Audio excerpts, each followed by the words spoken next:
మిత్రులకు శ్రేయోభిలాషులకు ప్రజలందరికీ సంక్రాంతి మరియు నూతన సంవత్సర శుభాకాంక్షలు. పీఎం కిసాన్ 22వ విడత ఫిబ్రవరి నెలలో ఉంటున్నట్లయితే తెలుస్తుందన్నమాట.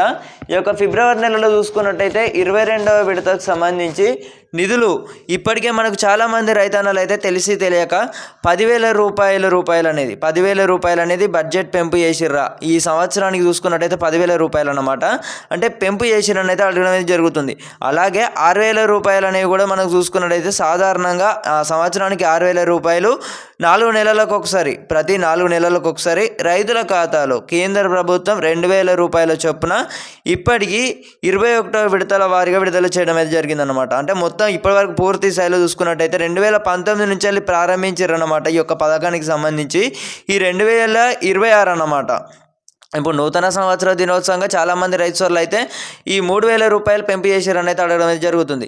లేదండి మనకి ఇంకా ఎలాంటి అధికారంగా కూడా ప్రకటన ఇచ్చేసి కూడా ఇంకా చూసుకున్నట్టయితే రాలేదు. సో ఇది ఒక స్ప్రెడ్ అవుతున్న న్యూస్ వచ్చేసి ఒక ఫేక్ న్యూస్ అన్నమాట. మనకు 6,000 రూపాయలు మనకు 6,000 రూపాయలు వచ్చేసి 10,000 రూపాయలు సంవత్సరానికి బడ్జెట్ అనేది పెంపు చేశారంటారు చూసారా.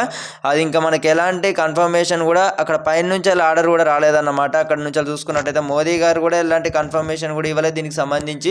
సో ఫిబ్రవరిలో చూసుకున్నట్టయితే 22వ విడత నిధులు అనేవి పడడం అయితే జరుగుతుంది. ఫిబ్రవరి మీ ఆ యొక్క తేదీలకు సంబంధించి కూడా మీకు మరికొన్ని రోజులలో తెలియజేయడం అయితే జరుగుతుంది అన్నమాట పీఎం కిసాన్ సంబంధించి. సో రైతులకి యొక్క విషయాన్ని తప్పకుండా తెలియజేయగలరు. 22వ విడతకు సంబంధించి కూడా తాజా సమాచారం కూడా విడుదల చేసినట్టు తెలుస్తుంది అన్నమాట. కేంద్ర ప్రభుత్వం కూడా రాష్ట్ర ప్రభుత్వాలకు అందజేయడం అయితే జరుగుతుంది. ప్రతి 4 నెలలకు ఒకసారి 2,000 రూపాయలు ఖాతాలో జమ చేయబడతాయి అన్నమాట. సో రైతుల యొక్క విషయాన్ని గమనించి మీరు అందరూ కూడా ఈకేవైసీ వచ్చేసి కూడా మీరు ఈకేవైసీ ధృవీకరణ అనేది చేసుకున్నట్లయితే మీ అందరూ కూడా డబ్బులు అనేవి అయితే పడడం అయితే జరుగుతుంది.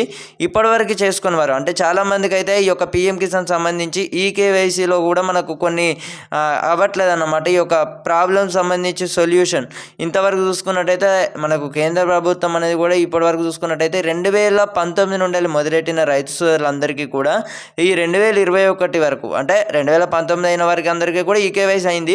ఈ 2021 నుంచి వెళ్ళి ఈకేవైసీ చేసుకున్న వారందరికీ కూడా ఈ పట్టా పాస్బుక్ ద్వారా సంబంధించి కానివ్వచ్చు ఇతర సమస్యలకు ఈ యొక్క సమస్యలకు సంబంధించి పీఎం కిసాన్ సంబంధించి చాలామంది రైతన్నలు అయితే అనగారు కూడా తేలిందన్నమాట. సో మరి దీనికి సంబంధించి కూడా మనకి ఈ యొక్క 2026 అన్నమాట. ఇప్పుడు చూసుకున్నట్టయితే నూతన సంవత్సరం దినోత్సవంగా పీఎం కిసాన్ సంబంధించి ప్రతి ఒక్క రైతు కూడా అందజేయడం అయితే జరుగుతుందని అయితే మనకు కేంద్ర ప్రభుత్వ వర్గాలు అయితే చెప్తున్నాయి అన్నమాట. సో రైతులు తప్పకుండా ఈ యొక్క విషయాన్ని గమనించి మీ యొక్క తోటి స్నేహితులందరికీ కూడా తోటి రైతులందరికీ కూడా తప్పకుండా షేర్ చేసే ప్రయత్నం అయితే చేయండి. ఈ యొక్క ఇన్ఫర్మేషన్ వచ్చేసి రైతులకు తప్పకుండా తెలియజేయగలరన్నమాట. కృతజ్ఞతలు.